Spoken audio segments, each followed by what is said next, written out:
Hi guys, it's Gaming Evangelist here, and today I will be sharing my thoughts on if Berserk, Adhesive and Purgewater are they worth investing in? Do they reward you guys enough? Should any of these be part of your endgame build or not?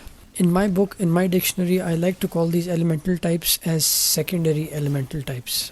And that's with good reason. They do offer variety in the game for sure, but do they do enough to serve their purpose? Let's watch this video and find out. Before we move on, for all the Muslim watchers on my channel and subscribers on my channel, I just want to say a very happy Eid Mubarak. Hope you guys are having a very nice time with your families. Do you know there are details regarding Eid, Christmas, Chinese New Year and other festivals in Horizon? And Gorilla has put some pretty neat piece of details as part of a side quest related to these. I won't spoil it for you guys, but you can click here and go watch my video on what happens when Aloy learns about these festivals. I'm pretty sure you're gonna find some pretty cool stuff. Back to the topic of the video, let's start with Berserk here. Berserk I think is bugged in this game, or maybe I'm doing it wrong and you guys can help me out. For those of you who haven't played Horizon Zero Dawn, Berserk is basically another fancy name for the corruption ammo type. The idea is that basically trigger the Berserk state on the machine and it will attack anything near it, whether it be a friend or a foe. But that's not exactly the case. See, most of the time instead of attacking the nearest machine, the Berserk machine will still attack Aloy, even though Aloy will be standing further away than some of the other machines. And then some other times I found that the machine will simply refuse to attack at all. By the time the machine spots another nearby machine to attack, the Berserk state is already halfway done. Which brings me to my other point. The duration for which this state remains active is very less. Considering we need at least 2 to 3 arrows to trigger this state, it should be there for a bit longer. Then another problem I have with the Berserk state is the amount of damage the machine inflicts on other machines while being in this state. By trial and error, I found out that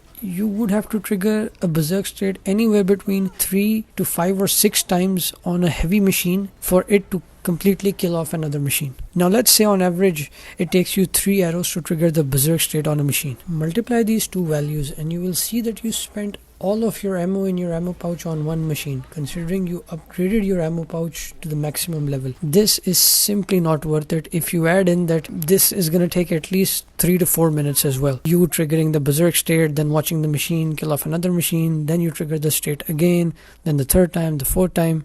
Simply not worth it. You're better off just overriding the machine, putting it to aggressive and building your skill set around the machine master playstyle if that is what you like. But hey, this video is not a rant video, right? Here's what I think Gorilla can do in a future DLC to make the Berserk state more enjoyable. Well, straight up fix the thing. Make it do what it's intended to do. Make it attack the nearest machine it sees, and do that fast. Do not take like half the elemental state is already gone and you're still trying to figure out which machine is the nearest machine. Also, make it not attack Aloy. Feel no matter how far Aloy is standing, the machine always somehow tries to still attack Aloy and ignore the machine that's nearest to it. Moving on to the second elemental type, let's talk adhesive. This elemental type to me I think is very useless unless it's fixed. The idea of this elemental type is to slow down the enemy once it's triggered and disable certain machine attacks. Now I think in my opinion these attacks are going to be the fast attacks the machines do, where they jump at you all of a sudden, or they are going to be the charge attacks where all of a sudden they charge towards you. I put this theory to test and that's actually not the case here. It is extremely inconsistent across all machines. I observed that the machines such as the Thunderjaw, Fireclaw and Clamberjaw can actually still do their fast attacks. You can see this here in this clip right here between Aloy fighting a Thunderjaw. Here's another instance where Aloy is going up against a Fireclaw and you can see the Fireclaw is able to do all those fast attacks while being in the adhesive state. This is a third instance where Aloy is battling a Clamberjaw and again you can see it's in the adhesive state. And does it look slowed down to you guys at all? But I did observe that for Slither Fangs and Slaughter Spines as well as Tremor Tusks, they are unable to do their charge attacks that they usually do. Now even the part where Gorilla says that the machine slows down, I really did not find the machine slowing down. In fact, quite the opposite.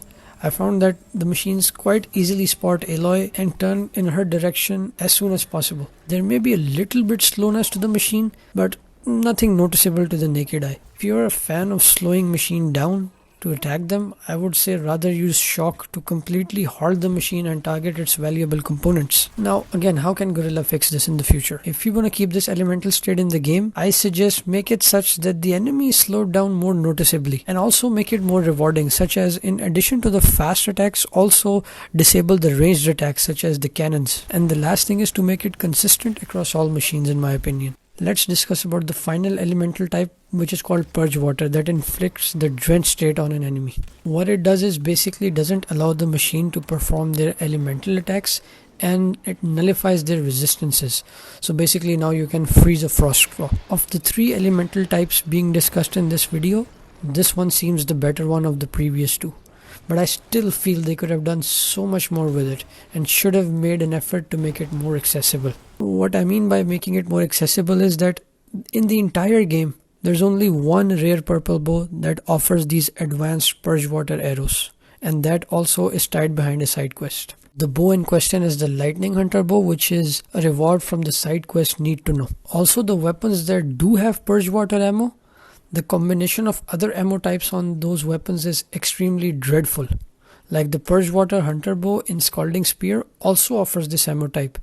But if you're an endgame player, would you really spend a slot in your build for this bow? Coming to the Purgewater elemental state itself. In its essence, I understand what it tries to do. I mean, imagine you're in the middle of a fight with an Apex machine on very hard. Are you really going to first use a bow to inflict the drench state, then switch to another weapon to apply the elemental state the machine was first resistant to, and then switch to a third weapon to apply the damage, when you can actually just straight up freeze, shock or corrode the machine and apply the damage? Or heck, use explosives straight away. I mean, it's too much of a hassle using Purgewater. Having said that, Purgewater has a lot of potential, and I have a couple of ideas here how this can be improved. First, make it more accessible, Gorilla. Add more weapon types that offer this ammo, and have a better ammo combination. Also make it more rewarding. Example, when an enemy is in the drench state, you can add like a damage or elemental multiplier to it, so that say the freeze is triggered 2 times faster on this machine, or the shock is triggered 2 times faster on this machine, so you save on the ammo. Now, answering the question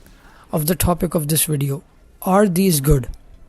And my answer to this is sadly no. I think Gorilla needs to invest some time and improve these elemental states in a future DLC or whenever the next Horizon game is scheduled to release, and incentivize players to use these sort of secondary ammo types, as I like to call them, in their endgame builds. Because freeze, shock, acid, they're too powerful. They're too powerful and they're easily accessible in most weapons, and above all, they get the job done. Having said that, let me know down in the comments if you guys agree with my thoughts. How do you guys find these elemental types, and do you use them in your endgame builds? A like and subscribe to the channel will be super for more gaming content, and everyone who's subscribed to my channel, who's a watcher of my channel, who engages with my channel, all of you guys have a wonderful day. Until next time, thank you.